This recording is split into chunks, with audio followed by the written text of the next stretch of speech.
Hello, today I am honored to have Michael Mayo on the show. Michael is an internationally trained medium, astrologer, and spiritual teacher.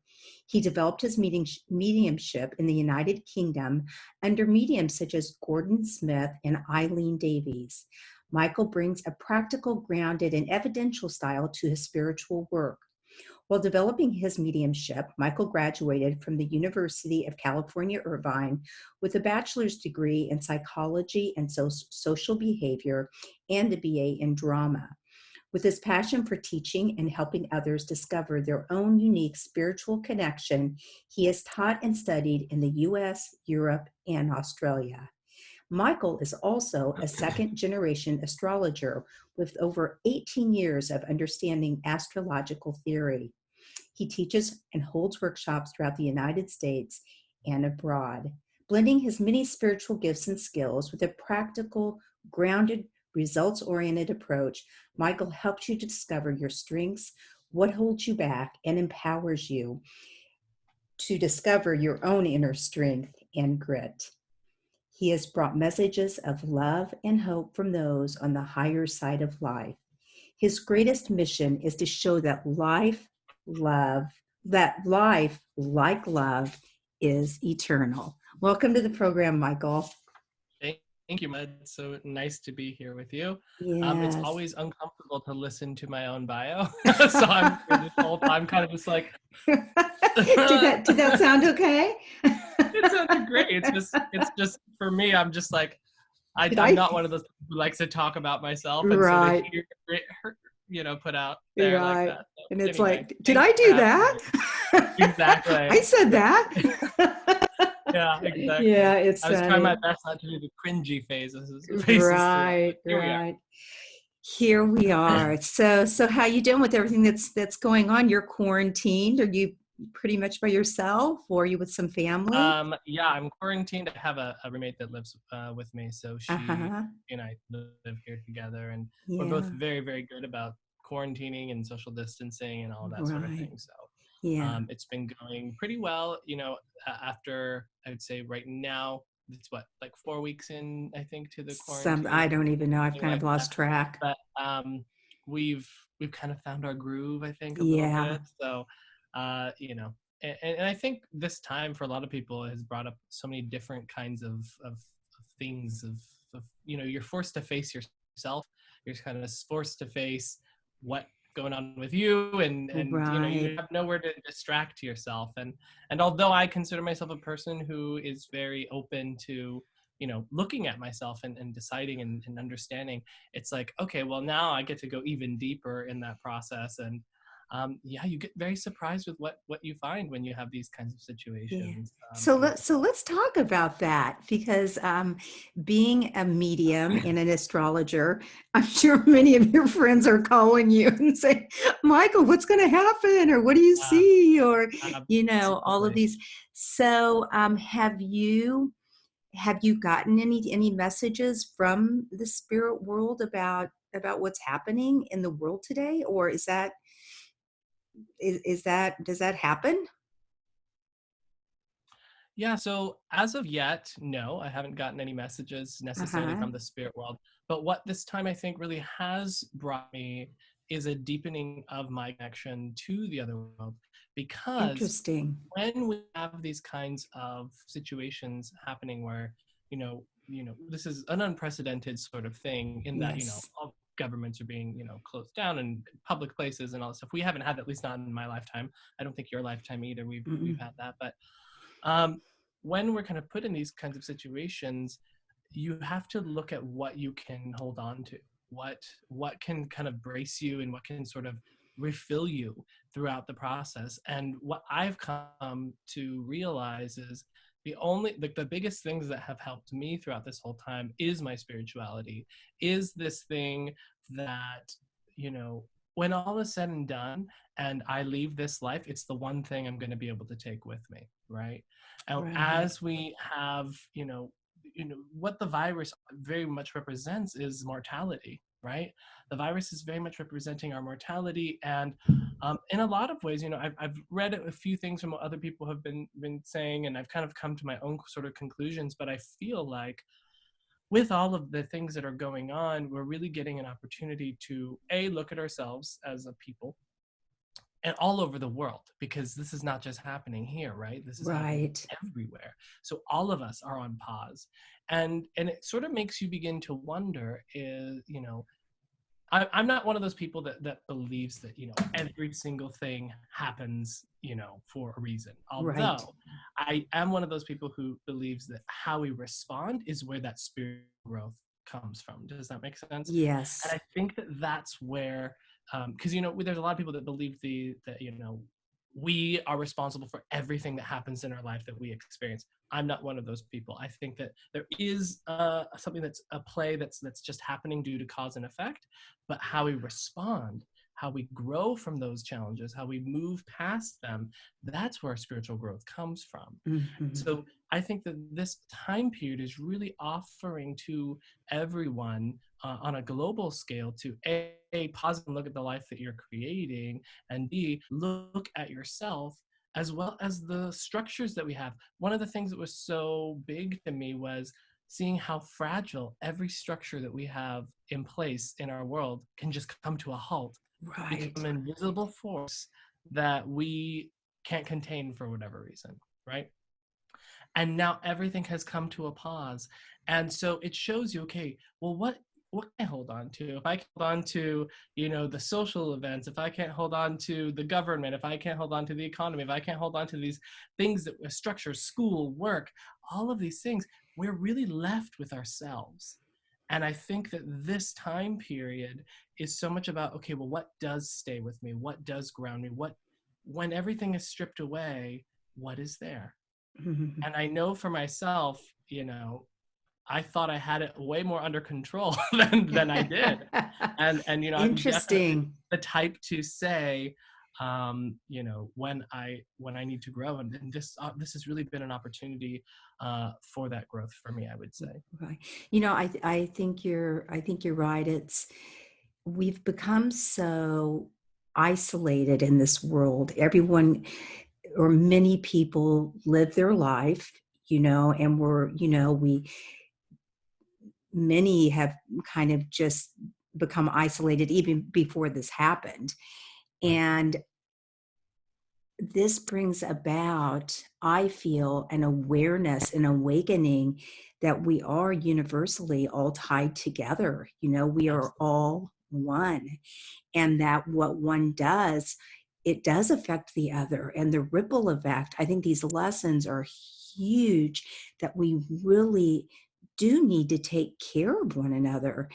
And you're right. I was talking last night with my twins about, they're 21, but about this woman that I'm interviewing. Do you know Leslie Lupo? Have you met I'm her? not familiar, Yeah, no. yeah. She has this amazing story. She had a near-death experience, but she had lost her memory. And so, kind of like what you're saying, everything that she was, like everything that makes Michael Michael, was sort of gone. Yeah, And I mean, it's not that extreme now, but sure. it's like, then who are you? And I think a Absolutely. huge question is, what's important to you? Who's important to you? So tell us Absolutely. a little bit more about your growth, because you're so grounded and so, and that this has been a huge growth time for you is such a, it's wonderful to hear. It's inspiring to hear. Yeah, I'm definitely one of those people who doesn't believe in putting on airs Yes. oh, I've got it figured out. Because what you realize as you kind of develop your spiritual journey is that once you think you know something, you really don't. And you have to keep unfolding that and seeing the deeper levels and layers that exist there. So for me, oh man, it was a lot of dealing with my human self. It was a lot of dealing with my like mortality and sense of mortality, and then like the underlying psychological things that I just really thought I had overcome in my life. So things with like health anxiety and just anxiety in general, like Right. having to really look at that. And then on top of this, I had the very first close person to me pass away. Not from the virus, but just she, Oh, who was very near and dear to me, passed away. I'm sorry, One of those Michael. pillar people in your life. Yeah. And that also on top of it was, now I can go see the person, now I can't go see um, my family and grieve together. Like everything had to be, isolated. So I was very much forced to pay attention to me. And how are you going to deal with this? How are you going to handle this on your own? So a lot of my growth and learning has been about, with this virus as another symbol of mortality, then also in my life having events that were like that. And the thing that I think I want everyone to realize is that mediums have to grieve too. Yes. Just because we have the knowledge and awareness that life is continuous, doesn't necessarily mean that with the human side of us isn't affected, right? That's Absolutely. loss, all of that sort of thing. So that's sort of what this theme of this time period has been for me, is like this sense of loss. And I'm sure that, there are plenty of people out there who are also experiencing that. And really what I want to speak about today largely is grief, because I think that's what everyone is sort of doing on different levels and capacities. Some people are grieving their lives. Some people have lost lives, to the virus. Some people have lost certain freedoms and things like that. And we're having to sort of, in some ways, grieve an old life, the way that things have been. Mm-hmm. And now we're having to learn, okay, how do I ground myself? How do I pick myself back up from sort of this time period? And I think also too is the uncertainty aspect of it all as well, right? Because we don't know when it's going to be kind of back to normal. Although I don't know that ever will be back to normal, but Right. moving in that direction. So those are kind of the overarching themes of sort of this time period for me, is dealing with grief, mortality, and understanding the frailty of our lives and of our structures. So what is left when we start to strip Right. all of that away? What is left? And I realized, my spirituality is a huge part of that. Remembering and finding grounding in the things that are true about myself and connecting with other people. Relationships, oh my goodness, how important are relationships right now? Now that we can't go, we took so much for granted, I think, Right. with like being able to call someone up and be there with them, or just go hang out and go on a walk, all these things. And Yeah. it's really starting to see, okay, what value do I put in my relationships? How do I express these things? And I think with death in general, that tends to highlight that, doesn't it? Absolutely. One of those things that I've heard is that death sort of gives meaning to life in a lot of ways. It asks you, how do you choose to live? How do you choose to kind of go forward? And it's interesting as a medium, because the knowledge versus the felt experience is two different things.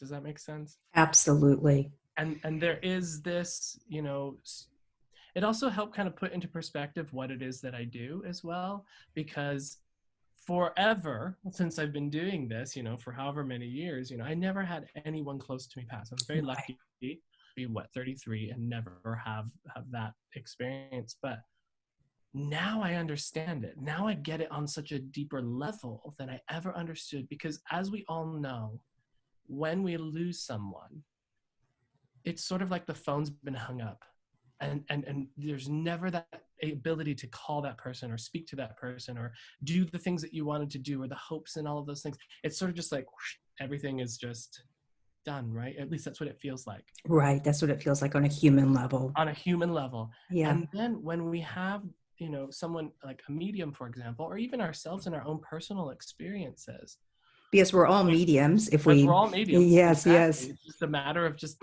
paying attention. When we have those experiences, it's as if that veil has been lifted. It's as if that phone gets lifted again, and you go, hey, actually I can experience you, I can know you, I can hear from you again, and it doesn't feel so final. From a very physical perspective, we feel death is such a final thing. And then, which is why I love that you're doing the work that you're doing, Marla, bringing forward all these different people from all over different walks of life and experiences that they've had that show us life is continuous on some level, right? Yes. Life keeps going. Um, And I think that's so important and so needed. And with people's passings, um, I now get what mediums are doing. Like, I know you have lost significant people to yourself. Can you remember that feeling of, I just want to know they're okay? Oh, oh, absolutely. Yeah. Absolutely. And the first few mediums I went to, oh my gosh, it was like such a gift was given to me.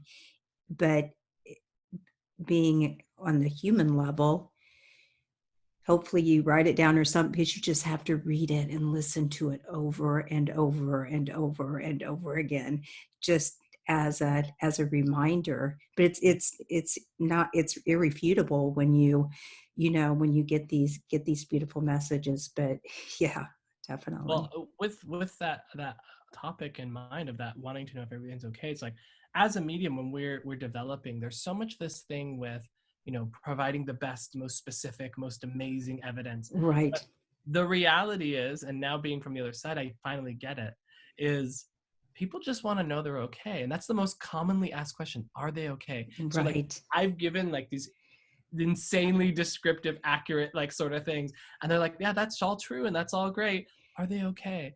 And I remember back in the day, I was like, how does, what, like, yes, yeah, like there was Of this part of course. me that was like, I just told you all these things, but what they wanted was this. What they wanted was the feeling. What they wanted was the connection and the memory of that person, and knowing, just to hear the words, I'm okay. Yeah. And I think that in a lot of ways, my mediumship is now deepened. Oh, I'm um you know sure after I feel, experiencing now, yeah, uh, yeah, it takes on a whole different, it's sort of like, it's not like this at all, but I'll use this example. I used to teach childbirth classes before I had a child. And then yeah. I had one, and it's like, how did I ever do that? Nope, But that's very similar. yeah, yeah. But what I don't want to say a gift at all, but what a tool to growth for you and your clientele. Absolutely. Wow. So it's interesting. It's like, one of the things, as I was going through this grief process, I started to look for resources and people that I know who have gone through so much grief and loss and things in their life. Hmm. um someone I spoke to, a really close friend of mine, she was talking about, okay, as you're dealing through this pain and this loss and whatever it is you're grieving, what is exquisite about this pain? Now that's an interesting question to ask when you're, feeling that sense of loss, or whatever, when we're grieving something. What is exquisite about this pain? And what I often, found with the answer was the gratitude of the life and the love that I got to experience, with that person, with the fact that that person was there for me, took care of me, raised me, did so much for me. And and to be grateful that I had that chance, that I had that opportunity Absolutely. to love in that way and to have those experiences. And I think also too is like, as we're faced with our mortality, we sort of have to remember that, nothing is permanent here, right? And I think we sort of lull ourselves into these false sense of security of like, this is permanent.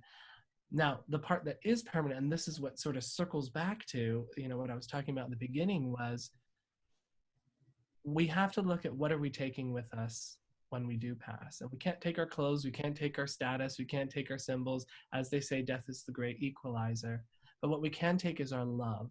What we can take is our memories. And now that I look back at all the memories of the readings that I've done, it's never a message of, you know I wish that you would have done XYZ for me. It's never this should have happened or this shouldn't happen. It's always thank you. It's always I love you. It's always uh, going from a place of the things that mattered, um, were the memories, the connection, the love that people shared together, the time they got to, the simple little memories. Like, those Right. are the things, those moments, the smells, all of those experiences.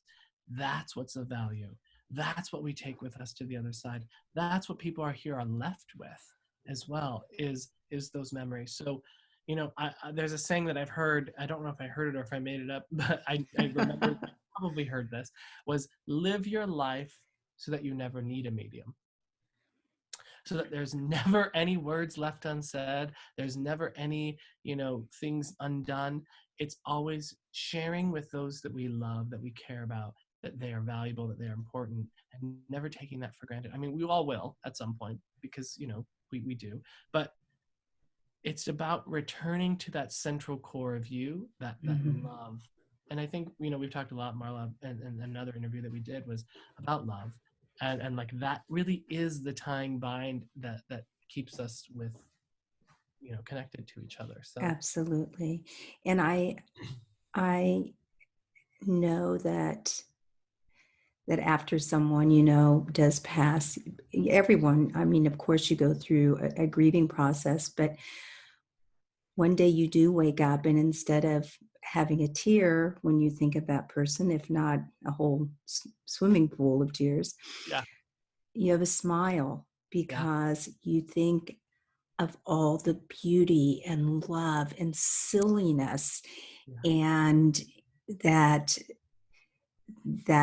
was brought into your life. And you're so right, because one thing with my experience is that I was so fortunate, because I didn't have any, as grief stricken as I was, I didn't have any regrets. It yeah, wasn't like, what if. I just felt like that relationship was so full and so just like, um, magical.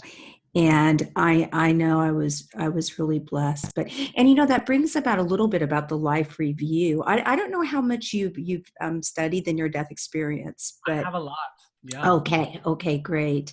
So it brings about also, because many of the people I've interviewed, um, when they return, or while they are on the other side, they're asked, what have you done to serve humanity? What have you done for the world? And who have you loved?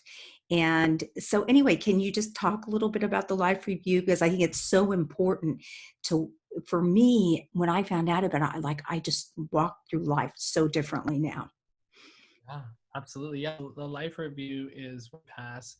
There's actually, I know you know this, but for those of you who don't, tends to be a consistent sort of experience. The details might be a little bit different as far as how it happened we pass, but the being aware of being outside of your body, that sense of freedom, that sense of bliss, euphoria, then that sense of moving away, being pulled towards either a light or a tunnel or something like that. And then usually along the way, or at some point maybe near the end, you start to meet some sort of spiritual being of love that meets you. So whether that you see that as Jesus, or whether you see that as a guide or a family member or something, there's an experience there. And then we usually are brought to our life review. And the life review is looking back at all the experiences, experiencing them for ourselves, how we treated others, how they felt, as well as, the positive experiences and the things that we did with that. So you're looking over your whole lifetime and understanding, how you lived, how did you impact other people's lives, what were the goods, what was the struggles, was everything. And I think, that's why I think when a lot of people come forward from the other side, as through a mediumship reading, usually as a place of wanting to right the wrongs, as far as like, I apologize, I wasn't there for you enough, or there's this Right. understanding that they didn't have before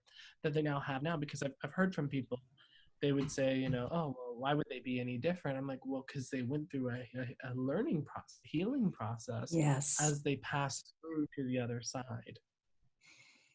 And we've So, both heard so many times that it's all about learning there, absolutely, learning about love, and that love is, the key thing.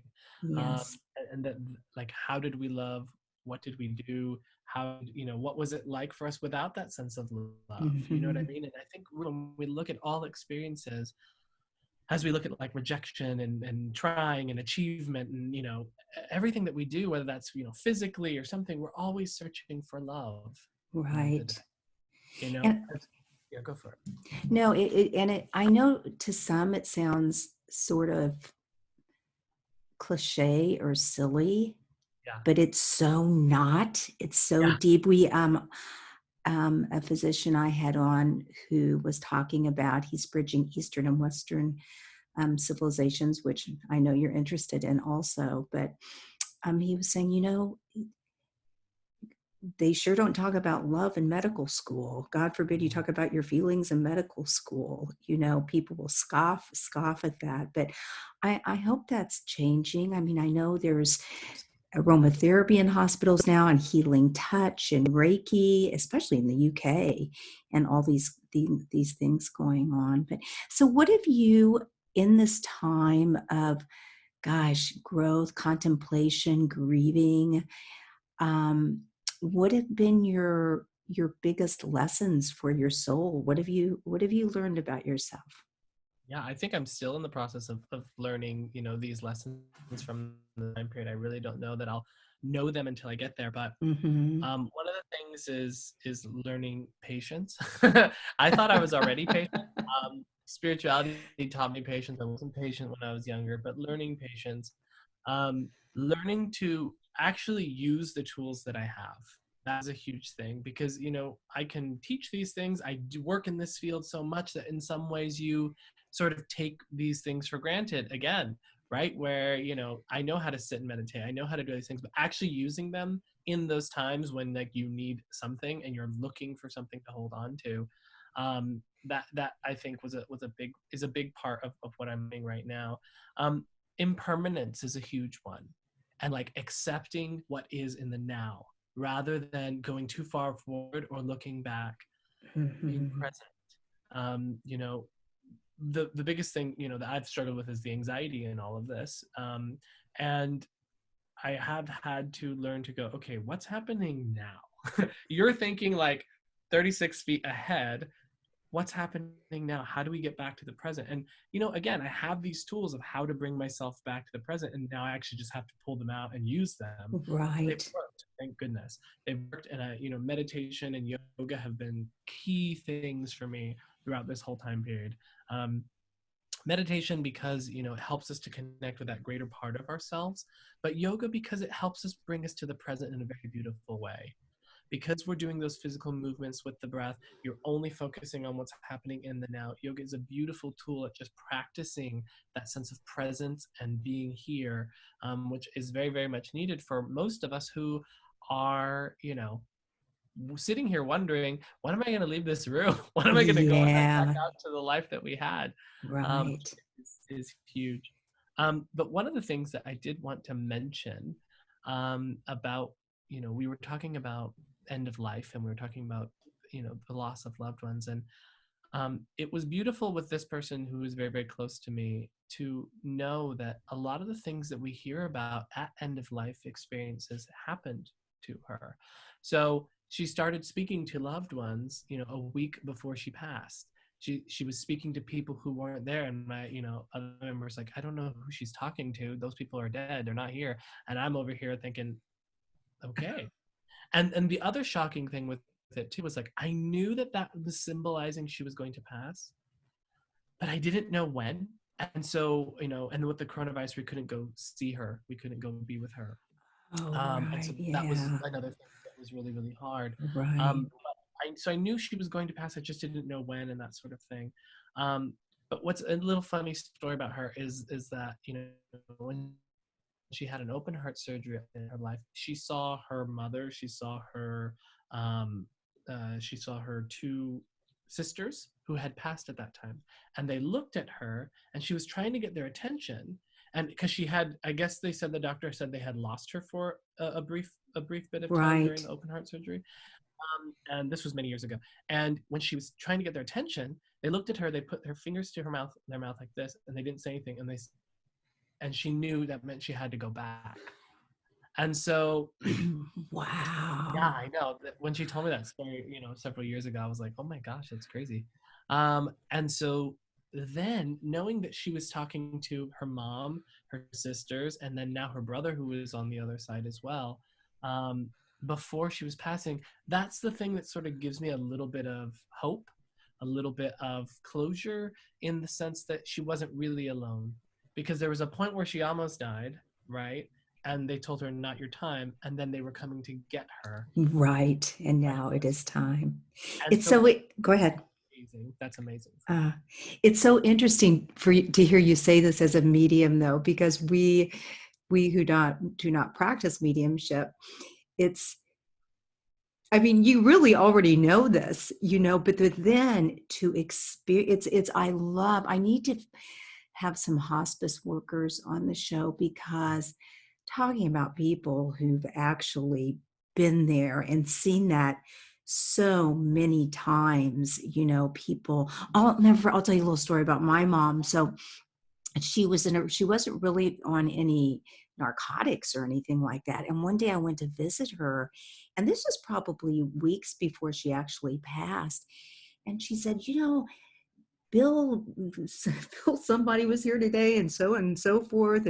And they had all of them had already passed, and they wanted some breakfast, and I didn't have enough orange juice, and I didn't, my siblings are like, my mom is like totally losing it. I'll never, ever forget that. And now I realize it was actually her starting to, seeing spirit, starting to transition. And and you hear those stories all the time when you start talking about hospice workers. It's part of their day. It's, Absolutely. I mean, a beautiful part of their day, but they do know it's coming very soon. So, wow. So it was really different, which is not surprising, but so validating even for you to actually Oh, know a friend that. it's a real thing. Like, this is the thing that kind of blew me away, is the difference between Michael the human brain and Michael the medium. Because Michael the Yes. human brain, when someone that is like a foundational person of your life passes, you also grieve that time period in some sense. So like my childhood was something I had to like grieve on some sense, because this pillar of my life was now gone. And I had to really go through these different stages of accepting, death happens to me in my life, which is so funny being a medium, because this is what I do, this is what I deal with. You'd think, or at least I would have thought, this would have been an easier sort of thing.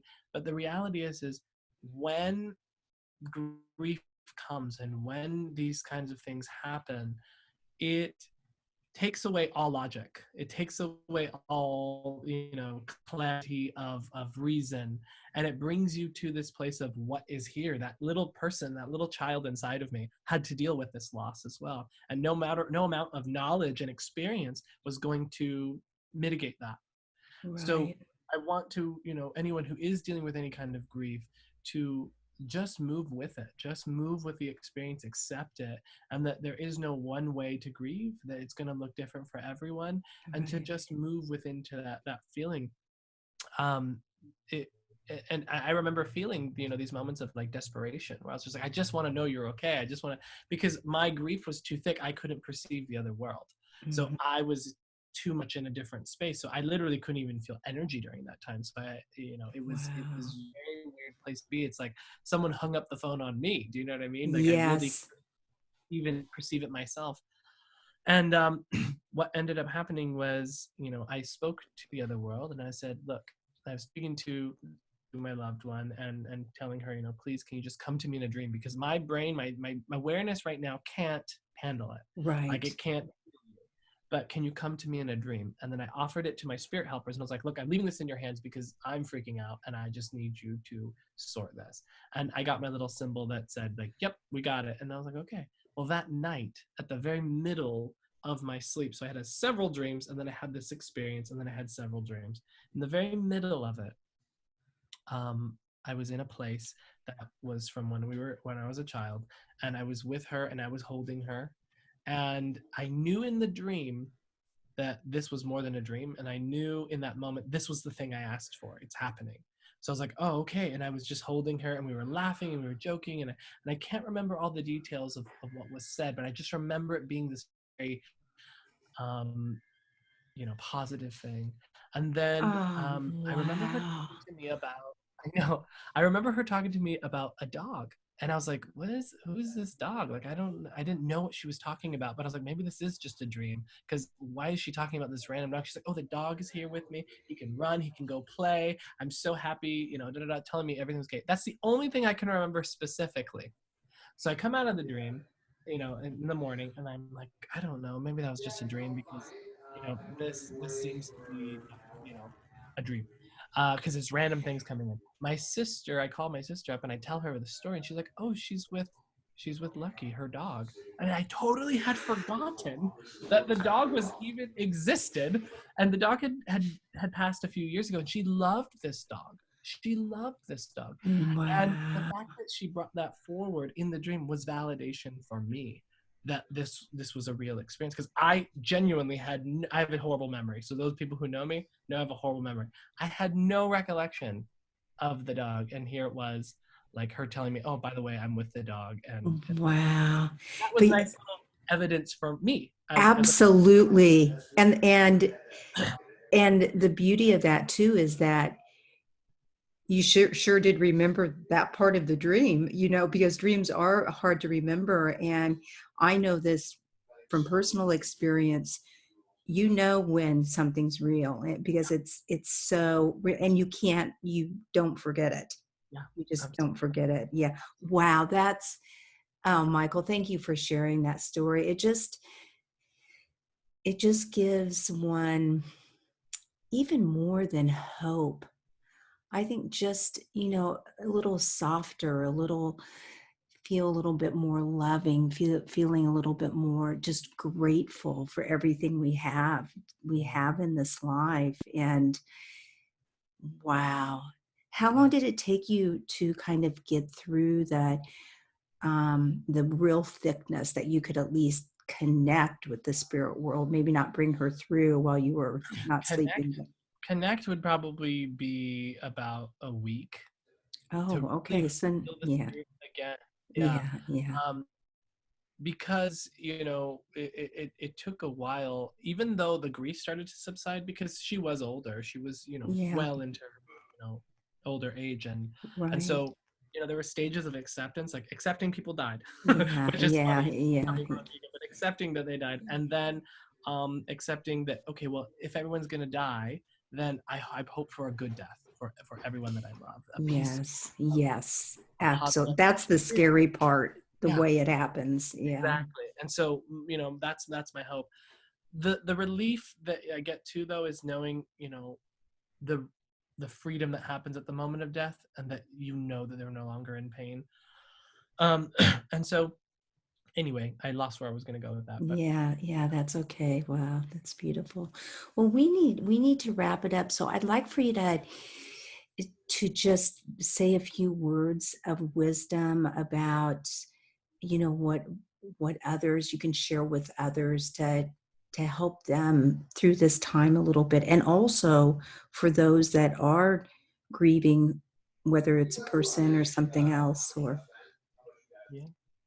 Um I really think that the biggest thing is to be patient with yourself during this time. yes. um, really be compassionate, be doing things that take care of you, because there is so much going on right now, and whether we realize it or not, this is all happening on so many different levels for so many different groups of people. Just as a whole, I think it's important for us to be kind to ourselves, take care of ourselves, look at what is there as it arises, and just allow yourself to feel and do and decide, what am I going to do with this?